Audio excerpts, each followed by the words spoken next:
మత్తయి సువార్త 22వ అధ్యాయము 16వ వచనాన్ని చదువుకుందాం. బోధకుడా, నీవు సత్యవంతుడవై ఉండి దేవుని మార్గము సత్యముగా బోధించుచున్నావనియు, నీవు ఎవనిని లక్ష్య పెట్టవనియు, మోమాటం లేనివాడవనియు ఎరుగుదుము. యేసు ప్రభు సువార్త ప్రకటిస్తున్నప్పుడు కొంతమంది వచ్చి ఆయనను చిక్కులు పెట్టాలని చూసినారు. ఇరుకులు పెట్టాలని, ఇబ్బంది పెట్టాలని చూసినారనమాట మాటలలో. ఎవరంటే శత్రువులు. ఎవరు? శత్రువులు. వీళ్ళు ఎక్కడైనా ఉంటారు, మన మాటల్లో పట్టుకోవాలని, మనల్ని పట్టుకొని ఎక్కడైనా ఇరికించాలని ఎక్కడైనా ఉంటారు వీళ్ళు.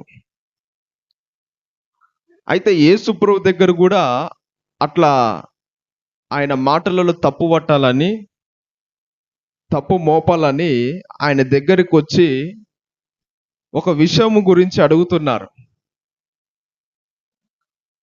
అలా అడిగినప్పుడు ఆయన గొప్ప సమాధానం ఇస్తాడు. 3 ప్రశ్నలు వేస్తారు. 3 ప్రశ్నలు కూడా అక్కడ జవాబు దొరుకుతుందన్నమాట వారికి. వాళ్ళు అడిగిన దానికి దేవుడు సరిగ్గా సమాధానం చెప్పినాడు. వాళ్ళ కుయుక్తులన్నిటిని కూడా దేవుడు పటాపంచలు చేసినాడు. ఎందుకంటే యేసు ప్రభు మహాజ్ఞాని. ఆయనకి కంటే మించిన వాళ్ళు ఎవరు లేరు. వాళ్ళు ఒకెత్తేస్తే యేసు ప్రభు అంతకన్నా ఎక్కువ వేస్తాడు. కాబట్టి వారు పట్టుకోవాలని చూసినారు, కానీ పట్టుకోలేకపోయినారు. తెలివిగా ఆయన మరి అక్కడ వాళ్ళకి సమాధానం చెప్పినాడు. ఇక్కడ వాళ్ళు అనే మాట ఏమిటంటే, మొహమాటం లేదంట యేసు ప్రభుకి. ఏం లేదు? మొహమాటం లేదు. యేసు ప్రభుకు మొహమాటమే లేదు. యేసు ప్రభు అందరిని ప్రేమిస్తున్నాడు, అందరిని క్షమిస్తాడు. కానీ వాక్యం చెప్పే విషయంలో మాత్రం మొహమాట పడడు. అది ఎవరైనా సరే, ఆయన ఎవరైనా సరే, ఎవరు వాళ్ళ బంధువులైనా, ఎవరైనా, ఎక్కడైనా, ఎవరైనా, గొప్పవారైనా, పేదవాళ్ళైనా, ఎవరైనా కూడా మొహమాటం ఉండదు. ఇక్కడ యేసుక్రీస్తు ప్రభు ఒకసారి ఒక విధవరాలు కుమారుడు చనిపోయినాడు. ఆ విధవరాలు కుమారుడు చనిపోవడం వల్ల యేసు ప్రభు ఆమె మీద కనికరపడి ఆ చనిపోయిన కుమారుని బ్రతికించినాడు. అంటే ఆమె మీద కనికరపడ్డాడు. పాపం ఒకటే కుమారుడు, ఆమె విధవరాలు అని ఆమె మీద యేసు ప్రభు కనికరపడ్డాడంట. కనికరపడి ఆమెని ఆ కుమారుని బ్రతికించినాడు. అలాగనే ఒకసారి ఒక వ్యభిచారం చేసే స్త్రీ, ఆమెని అందరు కూడా రాళ్లతో కొట్టి చంపాలని తరుముతున్నారు. అప్పుడు యేసు ప్రభు ఏం చేస్తాడంటే ఆమెను క్షమిస్తాడు. క్షమించి, అమ్మా, ఇంకా నువ్వెన్నడూ కూడా పాపం చేయకు, నువ్వు పరిశుద్ధంగా ఉండు, లేకపోతే మరలా ఇట్లనే జరుగుతుంది అని యేసు ప్రభు ఆమె ఎంత వ్యభిచార స్త్రీ అయినా కూడా క్షమించినాడు. అందరేమో శిక్షించాలని చూసినారు, కానీ యేసు ప్రభు మాత్రం క్షమించినాడు. ఎవరైనా క్షమిస్తాడు. కనికరం కలిగిన దేవుడు, ప్రేమ కలిగిన దేవుడు, క్షమించే దేవుడు ఆయన. ప్రతి వారి పాపాలు క్షమించడానికి వచ్చినాడు. ప్రతి వారి పాపాలు ఆయన శిలువ మ్రాను పైన మోసుకోవడానికి వచ్చినాడు. అందరి కోసం ప్రాణం పెట్టినాడు. అందరిని ప్రేమిస్తున్నాడు, అందరినీ కరుణిస్తున్నాడు. కానీ వాక్యం చెప్పే కాడ మాత్రము మొహమాటం లేకుండా సూటిగా, ఎట్లా ముక్కు సూటిగా చెప్తున్నాడు. యేసు ప్రభుకి ఏం లేదు, మొహమాటం లేదు, ముక్కు సూటిగా చెప్తున్నాడు. ఈరోజు దావీదు, రాజైన దావీదు తప్పు చేసినాడు. అప్పుడు దేవుడు ఏం చేసినాడంటే ఒక ప్రవక్తని దావీదు వద్దకు పంపినాడు. పంపి దావీదు చేసిన పాపాన్ని ఆ ప్రవక్త ద్వారా చెప్పిస్తున్నాడు. ఈ నాతాను ప్రవక్త దావీదు దగ్గరకు వెళ్ళి అతడు చేసిన పాపాన్ని దేవుడు చెప్పమన్నాడు కాబట్టి చెప్పడానికి వెళ్తున్నాడు. ఒకవేళ నాతాను ప్రవక్త గనుక, అయ్యో ఆయన రాజు, ఆయన ఒక దేశానికి ఒక రాజు, ఆ రాజుకు నేను వ్యతిరేకంగా మాట్లాడితే, ఆ రాజు చేసిన పాప నేను ఖండిస్తే నన్ను ఎక్కడ శిక్షిస్తాడో, ఏమైనా చేస్తాడేమో అని ఆయనకు భయపడలేదు. ఎవరికి భయపడ్డాడంటే ఆయనను పంపించిన దేవునికి భయపడినాడు. నాతాను ప్రవక్త దావీదుకు భయపడలేదు, దేవునికి భయపడి దావీదు పాపని నువ్వు చేసినావు పాపం అని సూటిగా చెప్పినాడు. దానియేలు ప్రవక్త కూడా, నెబుకద్నెజరు రాజా నువ్వు గర్వించినావు, నీ గర్వం వలన ఏమైతుందో తెలుసా, నువ్వు గడ్డి తినబోతున్నావు, ఒక పశువు వలె గడ్డి తినబోతున్నావు అని ఒక గొప్ప రాజు ఆయన. అలాంటి రాజుకి దేవుని మర్మాన్ని, దేవుని మాటని సూటిగా చెప్పినాడు. నువ్వు గర్వించినావు, దేవుడు నిన్ను గడ్డి తినిపోయబోతున్నాడు అని భయపడకుండా దేవుని వాక్యాన్ని అక్కడ సూటిగా చెప్పినాడు దానియేలు. బెల్షస్సర్ రాజు కూడా దేవుని కంటే తనకు తాను హెచ్చించుకున్నప్పుడు దానియేలు ప్రవక్త ఏం చేసినాడంటే, రాజా నీకు నువ్వే హెచ్చించుకున్నావు దేవుని కంటే ఎక్కువ, కాబట్టి నీ రాజ్యము, నీ అధికారము దేవుడు తీసేసినాడు అని చెప్పినాడు. ఆయన రాజ్యం తీసేస్తున్నానని నేను ఒకవేళ ఆయనకి చెప్తే నన్ను ఏమన్నా చేస్తాడేమో అని భయపడలే, దేవుడు చెప్పినాడు కాబట్టి చెప్పినాడు. దేవుడు ఒక వ్యక్తిని ఎన్నుకున్నప్పుడు, ఒక వ్యక్తి దేవునికి లోబడినప్పుడు ఆ విధంగా ఎవరికి భయపడరాలు. ఏదున్నా కూడా దేవుడు మాటకే లోబడతారు, దేవునికే భయపడతారు. కానీ ఎంత పెద్ద రాజైనా, ఎంత గొప్పవాడైనా వాళ్ళకి భయపడి దేవుని మాటను దాయరు. అలా దాస్తే వాళ్ళకి శిక్ష ఉంటుంది. మొహమాట ఉండకూడదు. దేవుని సేవలో, దేవుని పరిచర్లో, దేవుని వాక్యాన్ని బోధించేటప్పుడు వాళ్ళు వీళ్ళు ఆడ మొగ అని చూడకూడదు.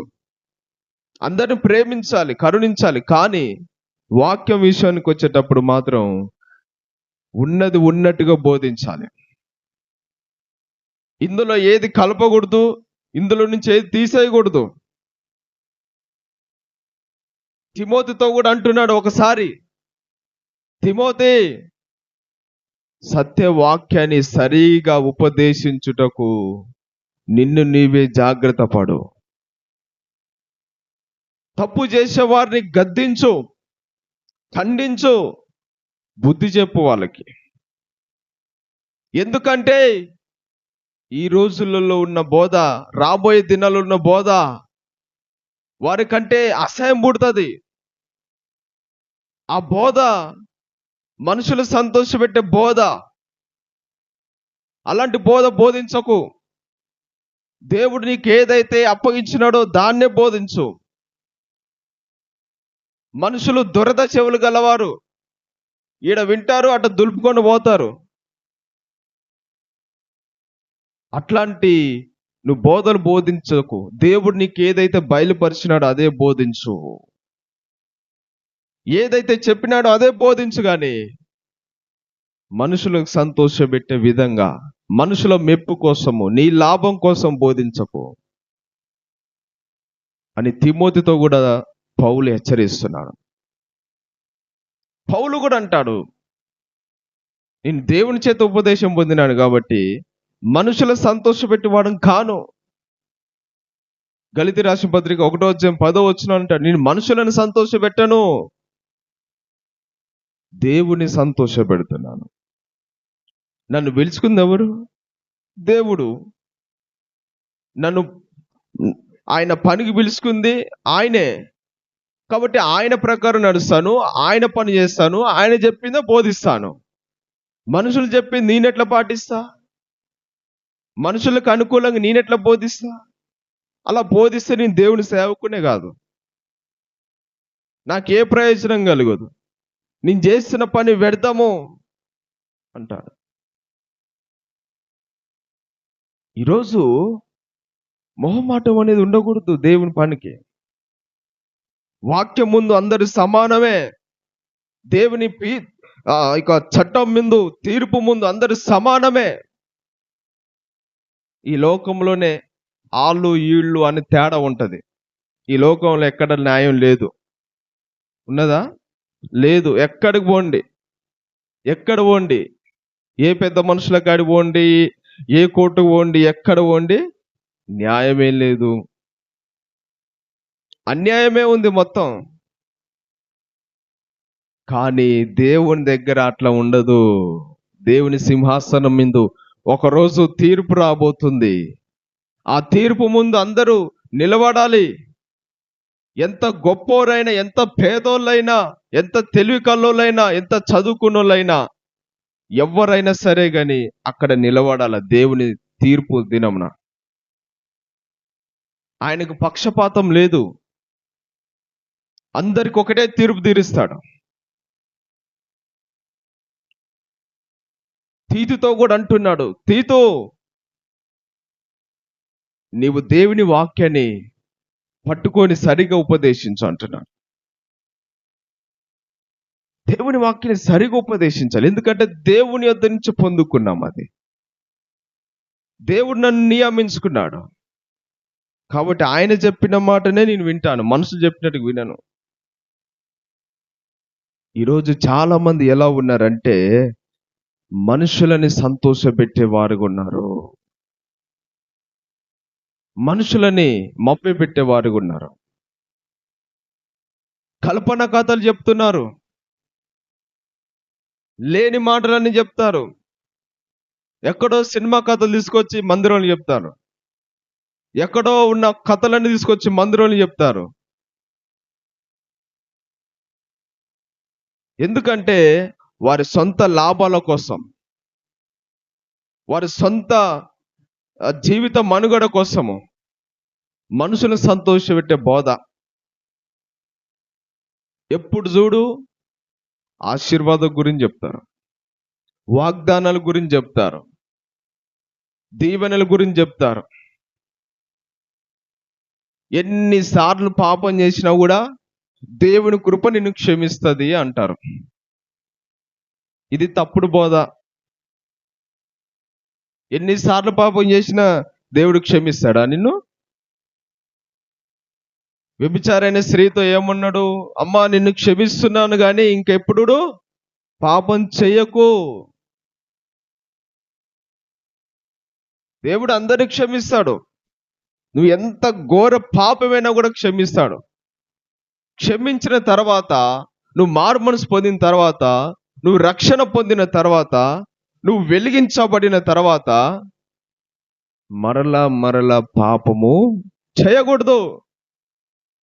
అలా చేస్తే దేవుని సిలువేసినట్టు, కుక్క తన వాంతికి తానే మళ్ళీ తిరిగినట్టు అవుతుంది. అయినా కూడా నిన్ను క్షమిస్తాడు. కానీ అట్లా నువ్వు పాపం చేస్తూ క్షమించమని వేడుకుంటున్నావు, పాపం చేస్తూ క్షమించమని వేడుకుంటున్నావు. ఇట్లా చేస్తూ ఒప్పుకోవడం నిన్ను, నీ మనస్సాక్షిని ఏం చేస్తుందంటే వాత వేయిస్తుంది. నువ్వు బలహీనులు అయిపోతారు, ఇక ఆత్మీయతలో కోల్పోతారు. భ్రష్టత్వానికి అప్పగా చెప్పబడతారు. ఇక పాపంలో మునుగడం తేలడం. ఇక నువ్వు ఆత్మీయతలు ఎదగలేవు, నువ్వు దేవుని దగ్గర సిద్ధపడలేవు, దానికి పూర్తిగా బానిసై భ్రష్టురాలైపోయినావు. అందుకనే దేవుడు ఒక్కసారి మనల్ని క్షమించిన తర్వాత మరలా దేవుని సిలువనే వేయకూడదు.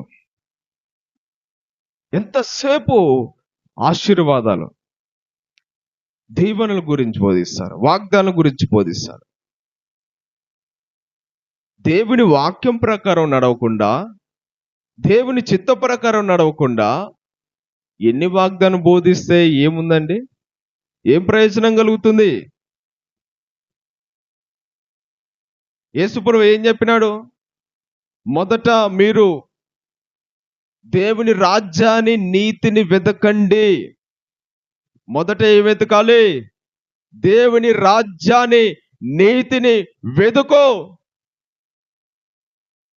అప్పుడు నీకేది కావాలో అన్ని దేవుడు దయచేస్తాడు అన్నాడు.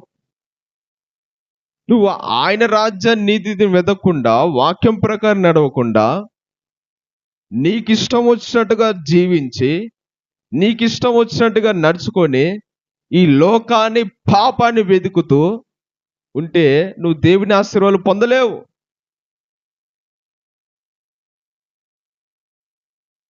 ఆయన రాజ్యాన్ని, నీతిని వెతికినప్పుడు ఆయన నీకు అన్ని కూడా దయచేస్తాడు.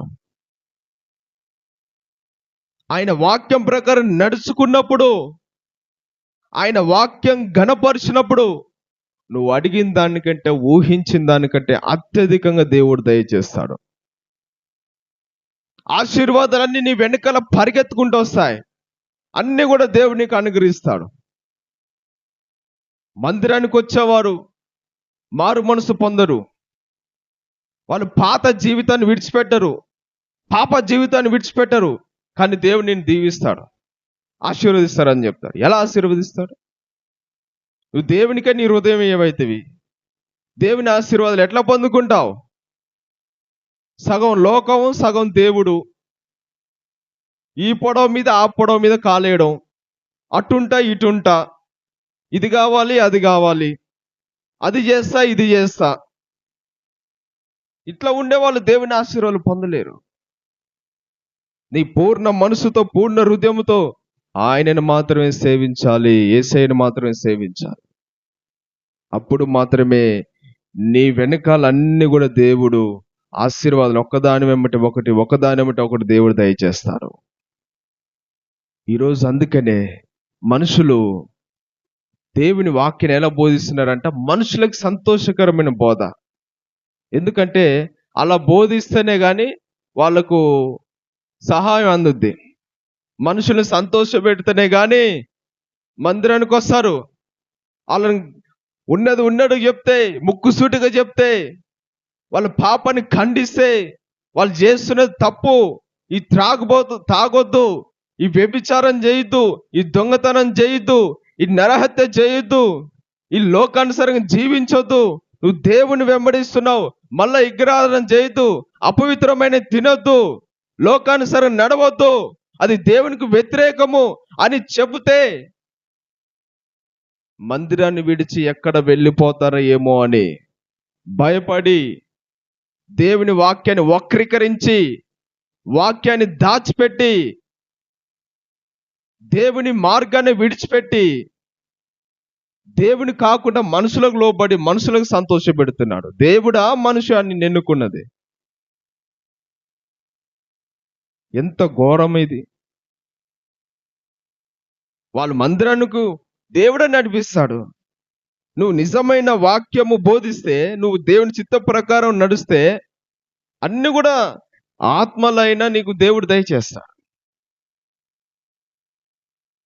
ఏమండి, కోవత్తు ఉందనుకోండి, ఇక్కడ కోవత్తు ఉంది, అక్కడ ఉన్నది కాబట్టి అక్కడ వెలుగిస్తుంది. ఆ వెలుగు దగ్గరకు అందరూ వస్తారా? లేతే అందరున్న కాడికి ఈ కోవత్తు వెళ్తుందా? కోవత్తి వెలుగుతున్న కాడికే అందరూ వస్తారు ఆ వెలుగుకి. నువ్వు దేవుని వాక్యాన్ని సరిగా ఉన్నది ఉన్నట్టు బోధిస్తే, దేవుని చిత్త ప్రకారం నువ్వు నడిస్తే అందరూ నీ నీ మందిరానికి వస్తారు. దేవుని వాక్యం ప్రకారంగా సంఘం కట్టబడితే, నీ జీవితం ఉంటే ఆశీర్వాదాలు వస్తాయి, ఆత్మలు వస్తాయి. కానీ మనుషులను సంతోషపెట్టే బోధ ఎప్పుడు కూడా బోధించొద్దు. యేసుప్రభువు అలా బోధించలే. అందరూ క్షమించినాడు, ప్రేమించినాడు, కరుణించినాడు, స్వస్థపరిచినాడు, బాగు చేసినాడు, ప్రాణం పెట్టినాడు. కానీ వాక్యం మాత్రము ఉన్నది ఉన్నట్టుగానే దేవుడు ఆయనకి ఏదైతే బయలుపరిచినాడో అది మాత్రం బోధించినాడు. ఎంతో మంది బాధల్లో ఉంటారు, కష్టాలలో ఉంటారు, ఇబ్బందులలో ఉంటారు. అలాంటి వారిని బలపరచాలి. దేవుని వాక్యం కూడా చెప్తుంది. అపోస్తలుడైన పౌలు కూడా ఏమంటారంటే, బాధల్లో ఉన్న వారిని ఆదరించండి, కష్టాల్లో ఉన్న వారిని ఆదరించండి. సంఘ విశ్వాసులో లేకపోతే ఎవరైనా కావచ్చు, సంఘ విశ్వాసులైనా ఎవరైనా కావచ్చు, వారి కుటుంబంలో ఏదన్నా జరగవచ్చు, విషాదం జరగవచ్చు, ఒకవేళ ఇబ్బందులు జరగవచ్చు, కష్టాలు రావచ్చు, బాధలు రావచ్చు. అలాంటి సమయంలో వాళ్ళు దుఃఖంలో ఉంటారు. అలాంటి వారి దగ్గరికి వెళ్ళి ఏం చేయాలంటే, 4 మాటలు దేవుని మాటలు చెప్పి వాళ్ళకు ప్రార్థన చేసి వాళ్ళని బలపరచాలి, వాళ్ళని ధైర్యపరచాలి, వాళ్ళని సంతోషపరచాలి. పౌలు కూడా అలాగనే చేశాడు. ఆయన ఆత్మలు సంపాదించడానికి ఆయన యూదుడుగా ఉన్నాడు, ఇజ్రాయేలుగా ఉన్నాడు, రోమీడిగా ఉన్నాడు, అందరి వల్లే ఉన్నాడు. ఎందుకంటే ఆత్మలు రక్షించబడాలి కాబట్టి వాళ్ళకి ఎలా ఉన్నాడంటే, అన్ని వేళలా కఠినంగా ఉండలేదు, అన్ని వేళలా సంతోషంగా ఉండలేదు. దేవుని వాక్యాన్ని బోధించేటప్పుడు మాత్రము ఉన్నది ఉన్నట్టే బోధించాడు. ఎవరెవరో బాధలు ఉన్నప్పుడు మాత్రం వాళ్ళ కోసం ప్రార్థన చేసినాడు, వాళ్ళని పలకరించినాడు, వాళ్ళని ధైర్యపరిచినాడు, వాళ్ళని బలపరిచినాడు, వాళ్ళని సంతోషపరిచినాడు. మనం కూడా అలా చేయాలి. కానీ ఎప్పుడు మనం దేవుణ్ణి, మనుషులను సంతోషపెట్టే విధంగా నడవకూడదు. ఒకవేళ అలా నడిస్తే ఏమవుతుంది అంటే, బైబిల్ చెప్తుంది. అపోస్తలుల కార్యముల గ్రంథము 20వ అధ్యాయము 26వ వచనము 27వ వచనము. అపోస్తలుల కార్యములు 20వ అధ్యాయము 26, 27 వచనాలు. కాబట్టి మీలో ఎవరి నాశనము విషయమైనను నేను దోషిని కానని నేడు మిమ్మును సాక్ష్యము పెట్టుచున్నాను. దేవుని సంకల్పమంతయు మీకు తెలుపకుండా నేనేమియో దాచుకొనలేదు. హల్లెలూయా. అపోస్తలుడైన పౌలు ఏమంటున్నాడు? ఎవరి నాశనము విషయంలోనే నేను దోషిని కాను, నేడు మిమ్మును సాక్ష్యం పెట్టుచున్నాను. ఎందుకో తెలుసా? ఎవరి విషయంలో కూడా నేను అపరాధిని గాను, నేను ఉత్తరవాదిని గాను. ఎందుకంటే నేను ఉన్నది ఉన్నట్టే బోధించాను కాబట్టి, దేవుడు నాకు ఏదైతే చెప్పినాడో అదే బోధించాను కాబట్టి, నేను ఎవ్వరు కూడా బాకీ లేను, ఎవరి విషయంలో అపరాధిని గాను, ఎవరికి నేను ఉత్తరవాదిని కాను. దేవుడు చెప్పింది ఏది కూడా దాచిపెట్టకుండా, నేను అన్ని కూడా దేవుని సంకల్పం అంతా మీకు తెలుపకుండా నేనేమీ దాచుకొనలేదు. దేవుని సంకల్పం అంతా మీకు తెలిపాను, వాక్యము బోధించాను. నేనేమో ఆయన చెప్పిన మాటలు మీరు బాధపడతారు కదా అని నేను బోధించకుండా దాచుకోలేదు. అలా దాచుకుంటే నేను మీ ప్రాణముల నిమిత్తము నేనే దోషినై ఉన్నవాడిని. కానీ దాచుకోలే కాబట్టి నేను దోషిని గాను, నేను అపరాధిని కాను అని అంటూ. నిజమే. ఎందుకంటే బైబిల్ చెప్తుంది, బోధకుని కంట కఠినమైన తీర్పు ఉంటుందంట. కఠినమైన తీర్పు అంతకు ఎక్కువ, ఒక విశ్వాసి కన్నా ఎక్కువ ఉంటుంది తీర్పు. ఎందుకంటే దేవుడు నాయకుణ్ణి మొదటగా చూస్తాడు, అతని పరిచయం మొదటగా చూస్తాడు. దేవుడు ఎన్నుకున్నాడు కాబట్టి ఆ వ్యక్తిని ఆ వ్యక్తి ఎలా బోధిస్తున్నాడు, ఎలా నడుస్తున్నాడు, అతని ప్రవర్తన ఎలా ఉన్నదని దేవుడు మొదటకు చూస్తాడు. అతడు బోధించేది నా మాటలా, లేదంటే అతని సొంత మాటలా, లోకం మాటలా, డబ్బు గురించి బోధిస్తున్నాడా, లేదంటే కల్పన కథలు బోధిస్తున్నాడా, నేను చెప్పకుండా అతని సొంత తలంపులతో మనుషులు సంతోషపెట్టే బోధలు బోధిస్తున్నాడా, ఏది బోధిస్తున్నాడు అని దేవుడు అన్ని పరీక్షించి తీర్పు తీరుస్తారంట బోధకులు కూడా. అందుకనే మనము ఆయన పౌలు అంటే నేనైతే ఎవరికి బాకీ లేదు, ఎవ్వని విషయంలో నేను దోషిని కాను అంటున్నాడు. ఈ రోజులలో మనుషులు దేవుని సేవకులు ఎలా ఉన్నారంటే డబ్బు దోచుకోవడానికి,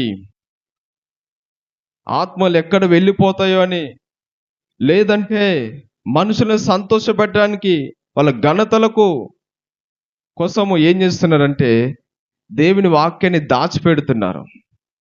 సత్యవాక్యాన్ని సరిగా ఉపదేశించకుండా దాచిపెడుతున్నారు. ఎలా మారుతారండి పాపులు? ఎలా ఆత్మ రక్షించబడతాయి? రాబోయే ఉగ్రత గురించి బోధించరు, తీర్పు గురించి బోధించరు, సిద్ధపాటు గురించి బోధించరు, యేసుక్రీస్తు రాకడ గురించి బోధించరు. ఎంతసేపు దేవుడు నిన్ను దీవించును గాక, దేవుని కృప నీ మీద నిత్యం ఉన్నది. కానీ మరల పాపం చేస్తే ఆ కృపకే వ్యతిరేకంగా మారుతావు. రాబోయే ఉగ్రత వస్తుంది, భయంకరమైనది. అది తప్పించుకోవాలంటే దేవుని మార్గంలో నడవాలి. తీర్పు ఉంది అందరికీ. ఆ తీర్పులోకి రాకుండా ఉండాలంటే వాక్యమున్న వెలుగులోకి రావాలి, సిద్ధపడాలి. యేసు ప్రభు వస్తున్నాడు, ఆయన రాకడికి సిద్ధపడాలి. తిందాం, ఇక్కడే ఉందాం, 4 వెనకాలు వేసుకుందాం, ఇది కాదు, దిద్దుబాటు కాదు, సిద్ధపడి ఉండాలి. యేసుక్రీస్తు రెండో రాకడ రాబోతున్నాడు, ఆయన రాకడికి సిద్ధపడి ఉండాలి. కాబట్టి ఈరోజు దేవుడు మనల్ని ఆశీర్వదిస్తాడు, దీవిస్తాడు, అభివృద్ధి చేస్తాడు. వాగ్దానాలన్నీ కూడా మనయే, కానీ ఆయన చిత్త ప్రకారం నడిచినప్పుడు మాత్రమే అన్ని నీకు దయచేస్తాడు. ఇప్పుడు మీ పిల్లలు ఉన్నారు, మీరు చెప్పినట్టు వింటే మీరు ఏదైనా ఇస్తారా? ఇయ్యరా? ఏదైనా ఇస్తారు. కానీ మీ మాట వినకుండా ఇష్టం వచ్చినట్టు జీవించి ఉంటే మీది ఏది కూడా ఇవ్వరు. అట్లనే దేవుని ఇష్ట ప్రకారం జీవిస్తే నువ్వు అడగకపోయినా దేవుడు దయచేస్తాడు. నువ్వు అడిగిన దానికంటే అత్యధికంగా దయచేస్తాడు. అన్ని కూడా నీ వెనకాల పరిగెత్తుకుంటూ వస్తాయి. కాబట్టి ఈరోజు మనం మొదటిగా దేవుని చిత్తము సరిగా బోధించాలి. యేసు ప్రభువుకి ఏం లేదు, మొహమాటం లేదు. ఆయన అందరి కోసం ప్రాణం పెట్టాడు, కానీ వాక్యాన్ని మాత్రం సరిగా బోధించాడు. అనేకులు రక్షించబడ్డారు, మారుమనసు పొందినాడు. మనం కూడా అలాగనే బోధించాలి. అయ్యో మా బంధువులు కదా ఏమనుకుంటారో అని అనుకోవద్దు. మా రక్త సంబంధులు కదా ఏమనుకుంటారో అనుకోవద్దు. వాళ్ళు గొప్పోళ్ళు కదా ఏమని అనుకుంటారేమో అని అనుకోవద్దు. వాళ్ళకు ఉన్నది ఉన్నట్టు చెప్తే ఏమన్నా చేస్తారేమో, నాకేం దొరకదేమో అని అనుకోవద్దు.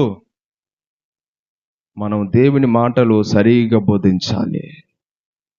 లేకపోతే మనకు తీర్పు ఉంటుంది, కఠినమైన తీర్పు ఉంటుంది. అందరి విషయమై మనం దోషులుగా నిలవాల్సి వస్తుంది. దేవుడు అడుగుతాడు, నువ్వెందుకు ఆ మనిషికి సరిగా బోధించలేదు? దేవుడు అడుగుతాడు, బోధకులను అడుగుతాడు, నేను నీకు ఈ వాక్యాన్ని నీకు బోధించమని చెప్తే నువ్వు ఎందుకు బోధించలేదు? ఆ మనిషి దగ్గర వాళ్ళకి ఎందుకు సరిగా బోధించలేదు? నేను చెప్పిన మాటలు దాచిపెట్టి నీ సొంత మాటలు, సొంత బోధలే బోధించినావు. వారికి ఇష్టమయ్యే విధంగా వాళ్ళని ఘనపరిచినావు, వాళ్ళని సంతోషపరిచినావు. ఎందుకు అని దేవుడు ప్రశ్నిస్తాడు.